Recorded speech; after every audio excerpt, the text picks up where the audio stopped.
नमस्कार दोस्तों, बहुत बहुत स्वागत करता हूं आप सभी का एक और नई वीडियो के अंदर। टाइटल और थंबनेल देख के आप सभी को पता चल गया होगा। आज की वीडियो में हम बात करने वाले हैं तमाम बीकॉम प्रोग्राम और ओनर्स के 5वें सेमेस्टर के one of the important subject income tax को लेकर के। देखिए, अगर आप लोग हमारे रेगुलर व्यूअर हैं, रेगुलर स्टूडेंट हैं, तो आप सभी को पता होगा ऑलरेडी मैंने इनकम टैक्स को लेकर के एक प्लेलिस्ट शुरू कर दी है और इसी कड़ी में हम लोगों ने अपने चैप्टर 1 को लेकर के पहला वीडियो, पहला क्लास अपलोड कर दिया है, जहां पे जितने भी इंपॉर्टेंट टर्मिनोलॉजी है, जितने भी फंडामेंटल्स हैं, उनको मैं समझा चुका हूं। उम्मीद मैं ऐसा करता हूं आप सभी ने पहली क्लास को अटेम्प्ट जरूर कर लिया होगा। ये आपकी सेकंड क्लास रहने वाली है, जहां पर हम डिटेल में कुछ बेसिक टर्म्स को अंडरस्टैंड करेंगे, जिनका इस्तेमाल हम लोग इनकम टैक्स एक्ट के दरमियान करने वाले हैं। उम्मीद करता हूं आप लोग इस वीडियो को आखिरी तक जरूर देखेंगे। वीडियो अगर आपको हेल्पफुल और यूजफुल लगता है तो इसे लाइक करके अपने दोस्तों के साथ शेयर जरूर करेंगे। बहरहाल, विदाउट वेस्टिंग द टाइम चलिए शुरू करते हैं। देखिए, सिंपल सी बातें मैंने आपको बताई है।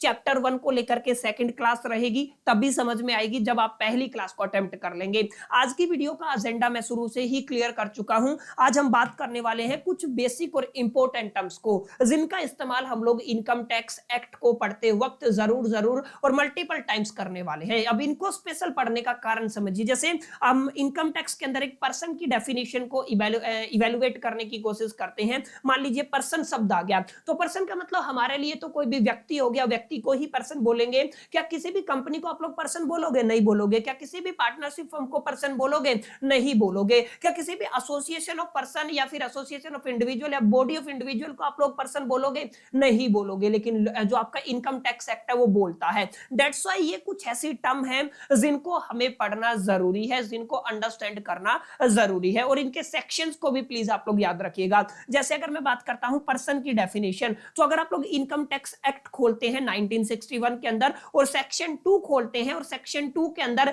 सबसेक्शन 31 पर पहुंच जाते हैं, तो हमें मिलती है डेफिनेशन पर्सन की। आगे मैं डिटेल में पढ़ाने वाला हूं पर्सन की क्या डेफिनेशन होती है, तो एक बार आपको जहन में रख लेना है। अगर आपकी पर्सन की डेफिनेशन की बात आती है, सेक्शन 2 सबसेक्शन 31 के अंदर आपके पर्सन की डेफिनेशन को यहां पे डिफाइन किया गया है। इसके अलावा इनकम टैक्स एक्ट के अंदर सबसे इंपॉर्टेंट क्या हो जाता है? इनकम, और इनकम की डेफिनेशन भी सेक्शन 2 के सबसेक्शन 24 के अंदर डिफाइन की गई है। इसको भी आपको याद रखना है। माने अगर आपसे इनकम के बारे में पूछा जाता है तो इनकम टैक्स एक्ट के सेक्शन 2 सबसेक्शन 24 के अंदर किसको डिफाइन किया गया है? आपकी जो इनकम टर्म है उसको डिफाइन किया गया है। एक शब्द हम लोग यहां पे पढ़ने वाले हैं जिसको हम लोग कहने वाले हैं एसएससी। एसएससी का मतलब कहां पे लिखा हुआ है? आई थिंक सबसेक्शन 7 के अंदर एसएससी का मतलब लिखा हुआ है। तो यहां पे आप लोगों को याद रखना है कि इनकम टैक्स के अंदर एसएससी को कहां पे डिफाइन किया गया है? सेक्शन 2 सबसेक्शन 7 के अंदर। ऐसे ही 2 ईयर हम लोग पढ़ने वाले हैं। एक आपका असेसमेंट ईयर रहेगा, एक आपका प्रीवियस ईयर रहेगा। याद रखिएगा, एक असेसमेंट ईयर है,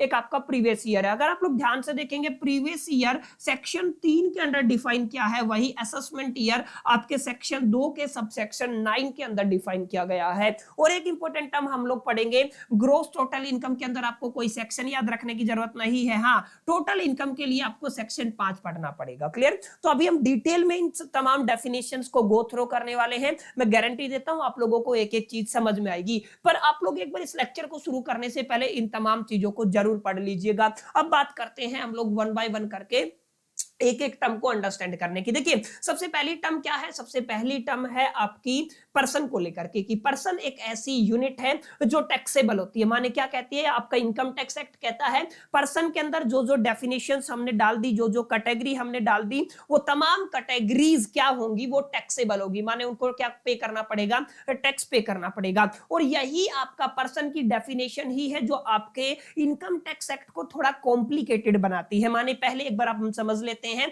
एक यहां पे क्या लिखा हुआ है इनकम टैक्स एक्ट के according? Person is a taxable unit. Person क्या होती है? आपकी टैक्सेबल यूनिट होती है। किस एक्ट के अकॉर्डिंग? इनकम टैक्स एक्ट 1961 के अकॉर्डिंग। ये बात मैं पहले बता चुका हूं। जो पर्सन है उसकी डेफिनेशन सेक्शन 2 के सबसेक्शन 31 के अंदर डिफाइन की गई है। अब यहां पे आपको समझना क्या है? आपको समझना यह है कि यहां पे क्लियर कर देता हूं, मैं साथ साथ लिखता चलूंगा। अगर आप लोग इनकम टैक्स एक्ट की बात करते हैं तो जो आपका पर्सन है ना, पर्सन के अंदर 7 से 8 अलग अलग लोगों को डाला गया है, 7 से 8 अलग अलग कैटेगरी को बांटा गया है, जिनको बोला गया है अगर ये चीजें आपको देखने को मिलती हैं तो किस कैटेगरी में आ जाएंगी, ये आपकी इनकम पर्सन की कैटेगरी में आ जाएंगी। जैसे अगर कोई भी इंडिविजुअल है, अगर आप लोग किसकी बात करते हैं, इंडिविजुअल अगर आपके पास कोई है, इंडिविजुअल का मतलब जैसे मिस्टर राम हो गया, मिस्टर श्याम हो गया, कोई भी अगर इंडिविजुअल है तो वो क्या होगा, वो आपका पर्सन होगा। इंडिविजुअल के अलावा आप सभी ने पढ़ा होगा हिंदू अनडिवाइडेड फैमिली के बारे में, क्लियर, आप लोग 11th में पढ़ के आए होंगे हिंदू अनडिवाइडेड फैमिली, तो हिंदू अनडिवाइडेड फैमिली को भी पर्सन बोला गया है। इसके अलावा आपके पास जो कंपनी होती है, चाहे वो आपकी प्राइवेट कंपनी हो चाहे वो आपकी पब्लिक कंपनी हो, उसको भी यहाँ पे पर्सन की कैटेगरी में इंक्लूड किया गया है। और इसके अलावा कंपनी के अलावा अगर आप लोग पार्टनरशिप फर्म की बात करते हैं, ठीक है, तो आप लोग क्या कहेंगे, यहाँ पे आप लोग कह सकते हैं पार्टनरशिप फर्म को भी किस कैटेगरी में रखा गया है, यहीं पे हम लोगों ने आपके पर्सन की कैटेगरी में रखा है। इसके अलावा दो इंपॉर्टेंट टर्म है, एक को हम लोग कहते हैं एसोसिएशन ऑफ पर्सन और एक इंपॉर्टेंट टर्म आपकी आएगी बॉडी ऑफ इंडिविजुअल। याद रखिएगा ये क्या है, एसोसिएशन ऑफ पर्सन और बॉडी ऑफ इंडिविजुअल, इन दोनों को भी कहां पे रखा गया है, इन दोनों को भी पर्सन की कैटेगरी में रखा गया है। इसके अलावा एक इंपॉर्टेंट टर्म मैं आपको देता हूं जिसको हम लोग कहते हैं लोकल अथॉरिटी, जैसे आपकी म्युनिसिपैलिटी हो गया, ऐसे ये क्या है आपकी, ये है आपकी लोकल अथॉरिटी। और लास्ट एंड फाइनल आपका रहेगा आर्टिफिशियल पर्सन, क्या बोला जाएगा, आर्टिफिशियल पर्सन, क्लियर। तो जो भी आपके आर्टिफिशियल पर्सन है उन सबको भी इसी कैटेगरी में रखा गया है। तो आप लोग इसको जरूर याद रखिएगा एक बार से कि अगर आपसे पर्सन के बारे में पूछा जाता है तो पर्सन केवल इंडिविजुअल व्यक्ति की बात नहीं होती है, वहां पे हम लोग किस किस को इंक्लूड करके चलते हैं, हम लोग इंक्लूड करके चलते हैं हर एक इंडिविजुअल को, हम हर एक हिंदू अनडिवाइडेड फैमिली को भी इंक्लूड करके चलते हैं। जैसे काफी ऐसे बिजनेसेस हो गए जिनके आगे सन्स और ब्रदर आप लोगों ने लिखा हुआ देखा होगा, तो वो सभी क्या है, हिंदू अनडिवाइडेड फैमिली है। और अगर आप कंपनी की बात करते हैं तो वो भी पर्सन है। अगर आप लोग फर्म के अंदर भी पार्टनरशिप फर्म किस कैटेगरी में आता है, वो आपकी पर्सन की कैटेगरी में आता है। एसोसिएशन ऑफ पर्सन एओपी भी आपका इसी कैटेगरी में आता है और बॉडी ऑफ इंडिविजुअल भी इसी कैटेगरी में आता है। लोकल अथॉरिटीज जैसे म्युनिसिपैलिटी कॉर्पोरेशन वगैरह जो है वो भी पर्सन की कैटेगरी में आते हैं। और आर्टिफिशियल जुडिशरी पर्सन है वो भी इसी कैटेगरी में आते हैं। तो पर्सन का मतलब केवल व्यक्ति नहीं रहने वाला है, पर्सन का मतलब ये 7 से 8 कैटेगरी रहेंगी जिनको आपको अपने जहन में रखना है, अपने दिमाग में रखना है। एक एक करके मैं आपको समझाने वाला हूं। और देखिए जब आप लोग इनकम टैक्स रेट को पढ़ेंगे तो यहाँ पे इंडिविजुअल के लिए अलग से सेट किया हुआ है, हिंदू अनडिवाइडेड फैमिली के लिए अलग से सेट किया हुआ है, कंपनी के लिए अलग से पढ़ना पड़ेगा, फर्म्स के लिए अलग से पढ़ना पड़ेगा, ऐसी लोकल अथॉरिटी आर्टिफिशियल पर्सन के लिए आपको अलग से टैक्स रेट पढ़ना पड़ेगा। माने सिंपल सा मायना ये है कि आपको इन तमाम 8 की 8 कैटेगरी को याद करना पड़ेगा। अब बात करते हैं वन बाय वन करके इंडिविजुअल का मतलब क्या होता है। देखिए इंडिविजुअल का मतलब वही होता है जो हम लोग कॉमन सेंस में इस्तेमाल करते हैं। कोई भी मेल हो सकता है, कोई भी फीमेल हो सकता है, कोई भी माइनर हो सकता है, कोई भी मेजर हो सकता है, कोई भी जो आपका नेचुरल बर्थ के थ्रू कोई भी पर्सन अगर जन्म लेता है तो उसको क्या कहते हैं, उसको इंडिविजुअल कहते हैं। माने आप लोग यहाँ पे कह सकते हो इंडिविजुअल की क्या डेफिनेशन है, इंडिविजुअल की वही डेफिनेशन है जो ऑर्डिनरी सेंस में एक डेफिनेशन होती है। माने एक नेचुरल पर्सन क्या होता है आपका, एक नेचुरल पर्सन, ठीक है, जो भी एक नेचुरल व्यक्ति है उसको क्या कहते हैं, इंडिविजुअल कहते हैं। यहाँ पे याद रखिएगा आपका मेल भी इस कैटेगरी में आता है, आपका फीमेल भी इस कैटेगरी में आता है। याद रखिएगा माइनर भी इस कैटेगरी में आता है, मेजर भी इस कैटेगरी में आता है। क्लियर है। तो आपको थोड़ा ध्यान में रखना है इंडिविजुअल के केस में अगर आप लोग बात करते हैं, किसकी बात कर रहे हैं आप लोग, इंडिविजुअल की बात कर रहे हैं, तो इंडिविजुअल के केस में आप लोग मेल को भी रखते हैं, आप लोग फीमेल को भी रखते हैं। क्लियर है। आप लोग ध्यान रखिएगा आपका जो स्पेसिफिकली माइनर जो होता है यानी कि जिसकी उम्र 18 से कम होती है और जो आपका मेजर जिसकी उम्र 18 से ज्यादा होती है उन सबको रखा जाता है। इंपॉर्टेंट बात क्या है, इंपॉर्टेंट बात यह है हर एक इंडिविजुअल को किसका, हर एक इंडिविजुअल कौन होगा, जो आपका एक नेचुरल पर्सन होगा, ठीक है, यानी कि जिसने नेचुरल तरीके से बर्थ लिया होगा। तो जो नेचुरल पर्सन है वो क्या कहलाता है माय डियर फ्रेंड्स, वो आपका इंडिविजुअल कहलाता है। ठीक है। तो इंडिविजुअल की डेफिनेशन आई होप कि आपको क्लियर होगी। इंडिविजुअल का मायना, मीनिंग और अर्थ क्या होता है। इंडिविजुअल क्लियर हो गया, कोई भी हो सकता है इंडिविजुअल, ठीक है। नेचुरल सेंस में जो इंडिविजुअल की डेफिनेशन है ना वही होती है। अब आपको समझना क्या है, अब आपको समझना है हिंदू अनडिवाइडेड फैमिली। क्लियर है, जिसको आप लोग HUF के नाम से जानते हैं। देखिए हिंदू अनडिवाइडेड फैमिली, ऑब्वियसली बात आप लोग 11th के अंदर पढ़ के भी आए होंगे, लेकिन आपको समझना है हिंदू अनडिवाइडेड फैमिलीज के अंदर आपको दो तरीके के स्कूल्स देखने को मिलते हैं। पहला स्कूल कौन सा होता है आपका मिताक्षरा हिंदू अनडिवाइडेड फैमिली या मिताक्षरा स्कूल जिसको कहते हैं, और दूसरा कौन सा होता है दया भागा हिंदू अनडिवाइडेड फैमिली। ये 11th क्लास में आप लोगों ने पढ़ा था। समझना क्या है, समझना ये है कि जो आपकी मिताक्षरा है ये आपका बंगाल और आसाम के अंदर इसका इंप्लीमेंटेशन नहीं देखने को मिलता है, मतलब ऑल ओवर द इंडिया इसको फॉलो किया जाता है, लेकिन जो आपका बंगाल है और जो आपका आसाम है यहां पे आपका मिताक्षरा हिंदू अनडिवाइडेड फैमिली वाले स्कूल को फॉलो नहीं किया जाता है। यहां पे हम लोग किसको फॉलो करते हैं, दया भागा हिंदू अनडिवाइडेड फैमिली को फॉलो करते हैं। दोनों के बीच में अगर नेचुरल फर्क समझाने की कोशिश करूं तो यही होता है। एक स्कूल ये बोलता है कि बर्थ के साथ जो आपके पेरेंट्स की प्रॉपर्टी है उसके ऊपर अधिकार साबित हो जाता है एक बच्चे का। दूसरा क्या कहता है कि बर्थ के बाद नहीं, डेथ के बाद उसका अधिकार उस प्रॉपर्टी के ऊपर होगा, क्लियर, और ओनर नहीं बनेगा, वो को ओनर बनेगा। माने अगर आप लोग यहाँ पे ध्यान से देखेंगे मिताक्षी हिंदू अनडिवाइडेड फैमिलीज कौन सी हैं, ये आपका एक ऐसा स्कूल है जो फॉलो किया जाता है all over the India except Bengal and the Assam. Bengal और आसाम के अंदर इसको फॉलो नहीं किया जाता है। यहाँ पे देखिए सबसे पहले की फीचर क्या है, यहाँ पे बर्थ राइट दिया जाता है। मतलब क्या है, आपके एक बच्चे के जन्म के साथ ही उसको अधिकार मिल जाता है उसकी फैमिली की प्रॉपर्टी के ऊपर, किसके साथ, जन्म के साथ, ठीक है। तो यही इसका मेन एजेंडा रहने वाला है, क्लियर। अगर आप लोग वैसे आप देखेंगे यहाँ पे और भी कुछ बेसिक बातें हैं। यहाँ पे कर्ता होता है, कर्ता मतलब जो हेड ऑफ द फैमिली होता है, जो तमाम प्रॉपर्टीज को मैनेज करता है, ठीक है, उसको कर्ता बोलते हैं। ऐसे यहाँ पे पार्टीशन की बात कर सकते हो, ऐसे जॉइंट ओनरशिप की बात कर सकते हो। तो ये खैर ये सारे पॉइंट है, इंपॉर्टेंट है, उम्मीद करता हूं, लेकिन इनको आप लोग एक बार पढ़ लेंगे तो समझ में आ जाएगा। मेन बात क्या है, जो आपका मिताक्षरा हिंदू अनडिवाइडेड फैमिली है ना, वो आपके बंगाल और असम में फॉलो नहीं होता है।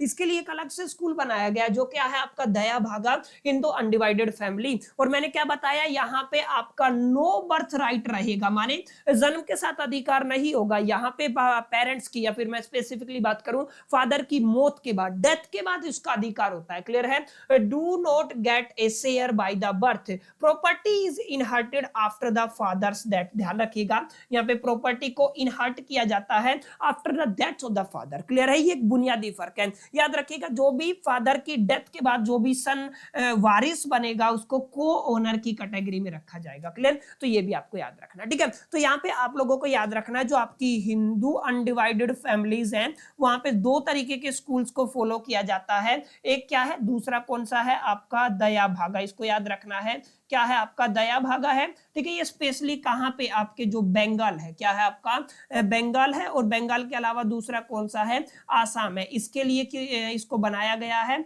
और दूसरा कौन सा है, मिताक्षी, कौन सा है आपका, याद रखिएगा मिताक्षी है, मैं शॉर्ट फॉर्म में लिख रहा हूं, जो ऑल ओवर द इंडिया रहता है, यानी कि ऑल ओवर द इंडिया किसका रहता है, कौन सा फॉलो किया जाता है हिंदू अनडिवाइडेड फैमिली के अंदर, आपका Mitakshi Hindu undivided family school को फॉलो किया जाता है, ठीक है। तो बहुत बेसिक बातें थी हिंदू अनडिवाइडेड फैमिली के बारे में, और आपके इंडिविजुअल के बारे में आपको क्लैरिटी मिला होगा। इंडिविजुअल का मतलब क्या होता है और हिंदू अनडिवाइडेड फैमिली का क्या मतलब होता है। आगे देखिए, आगे क्या होता है, पार्टनरशिप फर्म। पार्टनरशिप फर्म का मतलब, एक पार्टनरशिप का मतलब जब दो या दो से ज्यादा लोग इकट्ठा होते हैं एक म्यूचुअल कंसेंट के साथ एक बिजनेस को स्टार्ट करते हैं, तो उसको किस कैटेगरी में रख दिया जाता है, पार्टनरशिप की कैटेगरी में रख दिया जाता है। माने जो आपका पार्टनरशिप है उसको भी क्या बोला गया है, पर्सन बोला गया है। तो यहाँ पे आप लोग बोल सकते हैं partnership firm is a group of 2 और मोर पीपल। पार्टनरशिप फर्म क्या होता है, दो या दो से ज्यादा लोगों का ग्रुप होता है जो come together to do as business and share the profit. अब यहाँ पे लिखा शेयर द प्रॉफिट जाता है, लेकिन वो सभी आपके मिल बांट के रखते हैं, अगर लॉस हो गया तो भी, प्रॉफिट हो गया तो भी, वहां पे आपकी जो भी डिसाइड जो हिस्सेदारी होती है उसके हिसाब से होता है। आप लोग पढ़ के आए पार्टनरशिप फर्म के बारे में, ठीक है। इट इज रजिस्टर और अनरजिस्टर। अब यहाँ पे पार्टनरशिप के अंदर कंपल्सेशन नहीं होता है, जैसे आप सभी ने पढ़ा होगा, अगर आपकी कंपनी है तो कंपनी के अंदर इनकॉर्पोरेशन जरूरी है, माने उसका रजिस्ट्रेशन जरूरी है। लेकिन पार्टनरशिप के अंदर आप सभी को पता है, यहाँ पे जो आपका पार्टनरशिप एक्ट 1932 है उसके अंदर रजिस्ट्रेशन कंपलसरी नहीं है, वॉलंटरी है। वॉलंटरी मतलब इच्छा के ऊपर डिपेंड करता है। Income tax act treated LLP, LLP मतलब limited liability partnership as a firm too. और यहाँ पे किसको इंक्लूड किया जाता है, यहाँ पे देखिए जो आपकी पार्टनरशिप है, माने अगर मैं यहाँ पे लिखता हूं, अगर आपका यहाँ पे क्या लिखा हुआ है, पार्टनरशिप है, और प्लस में आप लोग क्या कह सकते हैं, जो आपकी एलएलपी है, इन दोनों को मिला करके ये आपका किस कैटेगरी में रखा गया है, पर्सन की कैटेगरी में रखा गया है। कौन कह रहा है, ये आपका इनकम टैक्स एक्ट कह रहा है। क्लियर? तो याद रखिएगा पार्टनरशिप का क्या मीनिंग होता है, हिंदू अनडिवाइडेड फैमिली का क्या मीनिंग होता है, इंडिविजुअल का क्या मीनिंग होता है। Association of person is going to be very very important definition, जिसको आपको समझना है। बताइए मेरे को, एसोसिएशन ऑफ पर्सन, ऑब्वियस सी बात है, पर्सन क्या हो रहे हैं, एसोसिएट हो रहे हैं, तो इसको क्या बोलेंगे, एसोसिएशन ऑफ पर्सन। और यहां पे क्या होगा, यहां पे होगा बॉडी ऑफ इंडिविजुअल। क्या होगा, बॉडी ऑफ इंडिविजुअल। क्लियर है? अब बॉडी ऑफ इंडिविजुअल, अब एसोसिएशन ऑफ पर्सन के अंदर क्या होता है, देखिए एसोसिएशन ऑफ पर्सन के अंदर कोई भी इंडिविजुअल कंपनी के साथ कंबाइन हो सकता है, किसी भी फर्म के साथ कंबाइन हो सकता है, ये आपको ध्यान में रखना है। लेकिन इंडिविजुअल अगर इंडिविजुअल के साथ कंबाइन हो करके एक कॉमन पर्पस को अंजाम देते हैं तो वो आपकी बॉडी ऑफ इंडिविजुअल कहलाएगी। माने जो आपकी है बॉडी ऑफ इंडिविजुअल है, तो यहाँ पे इन्वॉल्वमेंट केवल इंडिविजुअल का रहेगा। लेकिन अगर आप लोग कहते हैं एसोसिएशन ऑफ पर्सन, तो पर्सन की जो सातों आठों कैटेगरी है वो कोई भी एसोसिएट हो सकते हैं, एक कॉमन पर्पस के लिए उस बिजनेस को या उस एक्टिविटी को कंप्लीट कर सकते हैं। माने अगर आप लोग ध्यान से देखेंगे, एसोसिएशन ऑफ पर्सन के अंदर क्या लिखा हुआ है, टू और more person who came together for a common purpose usually to earn the income and share that income. Clear है? उसको क्या बोला जाता है, एसोसिएशन ऑफ पर्सन बोला जाता है। एसोसिएशन ऑफ पर्सन के अंदर जैसा कि मैंने बताया, हर एक व्यक्ति, माने जैसे इंडिविजुअल अगर आप लोग रखते हैं, ठीक है, तो मैं यहाँ पे लिख रहा हूं इंडिविजुअल के साथ कौन कनेक्ट हो सकता है, आपका जैसे पार्टनर्स या फर्म आप लोग ले सकते हैं, ठीक है, तो यहाँ पे क्या लिख दूंगा मैं, फर्म कनेक्ट हो सकता है। ठीक है, ऐसे यहाँ पे आपका कंपनी भी आ सकता है, ऐसे करके सारी कैटेगरीज आ सकती हैं। ठीक है, तो आपको याद रखना है। लेकिन अगर आप लोग बॉडी ऑफ इंडिविजुअल की बात करते हैं तो यहाँ पे इंडिविजुअल प्लस में इंडिविजुअल का ही इन्वॉल्वमेंट होता है। ठीक है, याद रखिएगा, यहाँ पे क्या होता है, इंडिविजुअल का इंडिविजुअल के साथ इन्वॉल्वमेंट होता है। जैसे यहाँ पे मैंने क्या लिखा हुआ है, बॉडी ऑफ इंडिविजुअल, तो यहाँ पे क्या है, ओनली इंडिविजुअल्स कैन मेंबर, यहाँ पे इंडिविजुअल मेंबर बन सकते हैं। लेकिन एसोसिएशन ऑफ पर्सन के अंदर यहाँ पे इंडिविजुअल को इंक्लूड किया जा सकता है, अदर पर्सन को इंक्लूड किया जा सकता है, जैसे फर्म हो गया, कंपनीज हो गया, हिंदू अनडिवाइडेड फैमिली हो गया, तमाम लोग आपस में एसोसिएशन बना सकते हैं। ठीक है, तो ये आपको थोड़ा याद रखना है, एसोसिएशन ऑफ पर्सन और बॉडी ऑफ इंडिविजुअल का क्या मीनिंग होता है। क्लियर? तो यहां तक आई होप की छोटी छोटी चीजें थी जो आपको समझ में आई होंगी। यहां तक हम लोगों ने क्या पढ़ा, पर्सन की डेफिनेशन क्या होती है, हिंदू अनडिवाइडेड फैमिली के अंदर दो स्कूल्स को हम लोगों ने पढ़ा, मिताक्षरा और दूसरा क्या है आपका दया भागा स्कूल को हम लोगों ने पढ़ा। हमने पार्टनरशिप फर्म के कुछ बेसिक कॉन्सेप्ट को अंडरस्टैंड किया, हम लोगों ने एसोसिएशन ऑफ पर्सन को और बॉडी ऑफ इंडिविजुअल को समझा और उनके बीच में एक फर्क क्लियर करने की कोशिश की। अब सबसे अहम बात आती है, एसएससी किसे बोलते हैं। देखिए, एसएससी का मतलब होता है कोई भी ऐसा व्यक्ति, कोई भी ऐसा पर्सन जो लायबल है इनकम टैक्स को पे करने के लिए, माने any person who is liable to pay the any tax. ठीक है, उसको क्या बोलते हैं आप लोग, एसएससी बोलते हो। और जो लायबल ही नहीं है उसको कोई नाम नहीं दिया गया है इनकम टैक्स एक्ट के अंदर। माने अगर कोई पर्सन जिसको टैक्स पे करना है, जो लायबल है उसी को नाम दिया गया है, इसके अलावा जो लायबल नहीं है उसको नाम नहीं दिया गया। जैसे अगर आप लोग ध्यान से देखेंगे तो डेफिनेशन के अंदर क्या लिखा हुआ है, डेफिनेशन के अंदर यही बात लिखी हुई है, आपका SSC is a person by whom, ध्यान से देखिएगा क्या लिखा हुआ है, बाय हुम एनी टैक्स और एनी सम, ध्यान रखिएगा, एनी टैक्स और any sum of money is payable under the act. Clear है? किसी भी अंडर द एक्ट के लिए अगर कोई भी मनी या कोई भी सम या कोई भी टैक्स अगर पर्सन को पे करना है जो लायबल है, वो क्या कहलाएगा, वो आपका एसएससी कहलाएगा। क्लियर? जैसे अगर आप लोग बात करते हैं स्लैब की भाई मान लीजिए, एक मैं रफ एग्जांपल ले रहा हूं, 5 लाख तक आपको कोई टैक्स नहीं देना है, आपकी इनकम ही 4 लाख है, तो आप लोग तो उस कैटेगरी में नहीं है। एसएससी का मतलब जैसे अगर आपको टैक्स भरना है तो आप किस कैटेगरी में आ जाएंगे, एसएससी की कैटेगरी में आ जाएंगे। ठीक है, कोई भी person by whom any tax or any sum of the money is payable under the act is called the SSC। उसको क्या बोलते हैं, एसएससी बोलते हैं। एसएससी 4 तरीके के होते हैं, 4 तरीके की कैटेगरी में हम लोग एसएससी को डिवाइड करते हैं। जैसे पहला कौन सा है आपका, नॉर्मल एसएससी। नॉर्मल एसएससी का मतलब जो भी व्यक्ति टैक्स पे करने के लिए लायबल है उसको क्या बोलते हैं हम लोग, एसएससी बोलते हैं। माने लायबल टू पे टैक्स ऑन इनकम, यानी कि जो खुद की इनकम पे टैक्स देने के लिए लायबल है वो क्या कहलाता है, वो नॉर्मल एसएससी कहलाता है। लेकिन रिप्रेजेंटेटिव एसएससी का मतलब क्या होता है, जो किसी और को रिप्रेजेंट करे, जैसे आपका गार्डियन हो गया, वो क्या कहलाता है, रिप्रेजेंटेटिव एसएससी कहलाता है। अब डीम्ड एसएससी का मतलब क्या है, किसी एक पर्टिकुलर सिचुएशन के अंदर लीगली आपको एसएससी बनाया गया, आपको लायबल बनाया गया है। ठीक है, उसको क्या बोलेंगे हम लोग, डीम्ड एसएससी। और एसएससी इन डिफॉल्ट, नाम से ही पता चल रहा है या तो टीडीएस डिडक्ट नहीं हुआ है या टैक्स पे नहीं किया है, उसको क्या क्या बोलेंगे, हम लोग उसको बोलेंगे एसएससी इन डिफॉल्ट। क्लियर है, तो आपको याद रखना है। और एसएससी की डेफिनेशन सेक्शन 2 सबसेक्शन 7 के अंदर डिफाइन की गई है, इस मुद्दे पर भी मैं पहले बात कर चुका हूं। ठीक है, तो एसएससी कौन होता है, जो भी व्यक्ति टैक्स के लिए लायबल होता है, टैक्स पे करने के लिए लायबल होता है, उसको क्या बोलते हो, एसएससी बोलते हो। एसएससी 4 तरीके के होते हैं। नॉर्मल एसएससी जो खुद की इनकम पे टैक्स देने के लिए लायबल होता है। रिप्रेजेंटेटिव एसएससी होता है जो किसी को रिप्रेजेंट करता है। डीम्ड एसएससी होता है जो जिसको कानूनी तौर पे एसएससी बनाया गया है। और एसएससी इन डिफॉल्ट जिसका टीडीएस फेल हो गया है, आपका टीडीएस फेल हो गया है डिडक्ट होने में, या फिर जिसने इनकम टैक्स को पे करने में कोई गड़बड़ी कर दिया है, उसने पे नहीं किया, डिफॉल्टर है, ठीक है, टाइम पे पेमेंट नहीं किया है, तो किस कैटेगरी में आ जाएगा, एसएससी इन डिफॉल्ट आ जाएगा। ठीक है, तो यहां से आपको क्लियर होना चाहिए पर्सन का क्या मायना होता है, कौन कौन से लोगों को पर्सन की कैटेगरी में रखा गया है, कौन सा सेक्शन सबसेक्शन आपको पढ़ना है, एसोसिएशन ऑफ पर्सन और बॉडी ऑफ इंडिविजुअल के अंदर क्या डिफरेंस होता है। इसके अलावा आपको क्या पढ़ना है, एसएससी की डेफिनेशन पढ़नी है। अब हम पढ़ने वाले हैं आपके सेक्शन 2 सबसेक्शन 9 को, जहां पे किस चीज को डिफाइन किया गया है, वहां पे डिफाइन किया गया है आपके असेसमेंट ईयर को। देखिए अगर आप लोग देखेंगे तो आपकी बुक में क्या लिखा हुआ है, आपकी बुक में AY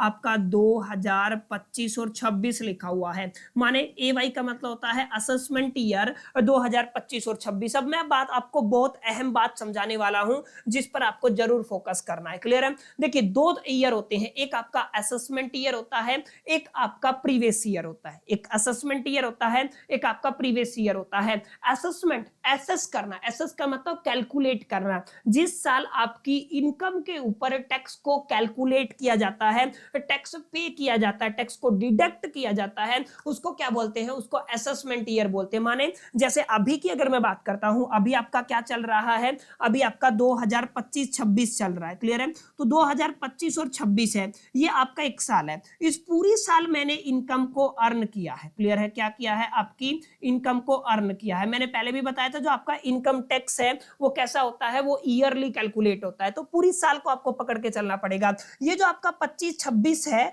25 और 26 साल के अंदर मैंने क्या किया है, इनकम को अर्न किया है। अब होगा क्या, यहाँ पे पूरी साल जब मैं एक बार इनकम को अर्न कर लूंगा, क्लियर है, तो इससे अगली साल मेरे को पेमेंट करना पड़ेगा। माने अगर मैं बात करूं 2026 और 27 के अंदर मेरे को क्या करना पड़ेगा, मेरे को टैक्स पे करना पड़ेगा एक टाइम के अंदर। माने यहाँ पे क्या लिख सकता हूं मैं, मेरे को टैक्स पे करना है, इनकम टैक्स की मैं बात कर रहा हूं, आप लोग समझिएगा, मेरे को टैक्स पे करना है। इसका मतलब क्या है, इसका मतलब ये है जिस साल आपका असेसमेंट हुआ है, क्या हुआ है, आपका इनकम के ऊपर टैक्स का असेसमेंट हुआ है, उसको क्या बोलते हैं, उसको असेसमेंट ईयर बोलते हैं। और उससे पिछले साल जिस साल हम लोगों ने इनकम अर्न किया है उसको my dear friends previous year बोला जाता है। याद रखिएगा, उसको क्या बोला जाता है, आपका प्रीवियस ईयर बोला जाता है। तो प्रीवियस ईयर वो ईयर होता है जिस साल के दरमियान हमने पैसा कमाया, जिस साल हम लोगों ने मनी अर्न किया है वो प्रीवियस ईयर होता है। और हमारी अर्न की हुई मनी के ऊपर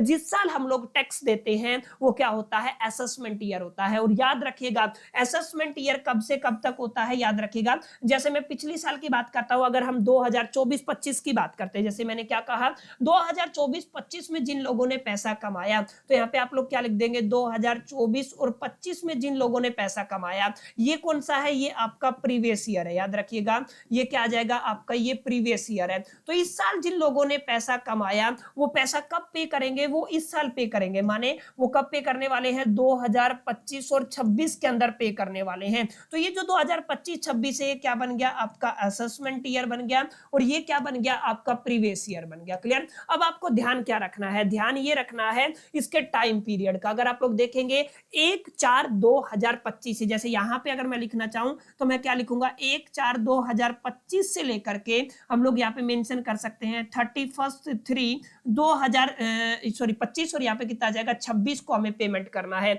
यानी कि कंप्लीट कितना टाइम मिल गया, हमें 1 साल का टाइम मिल गया। क्लियर है, तो इसको आपको थोड़ा ध्यान में रखना है कि जो आपका असेसमेंट ईयर है वो पूरा का पूरा 1 साल का रहेगा, लेकिन जो आपका प्रीवियस ईयर है ये जरूरी नहीं है कि आपका ये आपका 1 ईयर का भी हो सकता है और नहीं भी हो सकता है। यानी कि आप लोग क्या कह सकते हैं, स्पेलिंग थोड़ी गड़बड़ हो गई है, मैं इसको थोड़ा सा मिटा देता हूं। क्या है आपका 1 ईयर का, अरे यार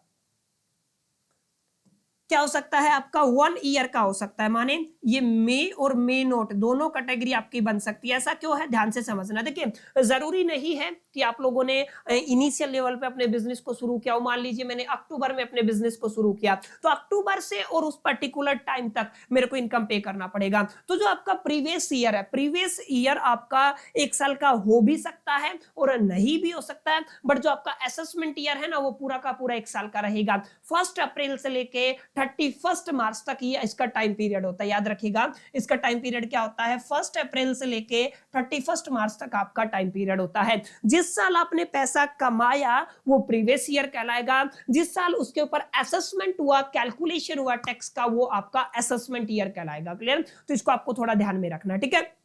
ये कुछ एग्जांपल है, याद रखिएगा। ये सेम डेफिनेशन मैंने यहाँ पे लिखी हुई है, ठीक है। तो ये आपकी काफी अहम डेफिनेशन है।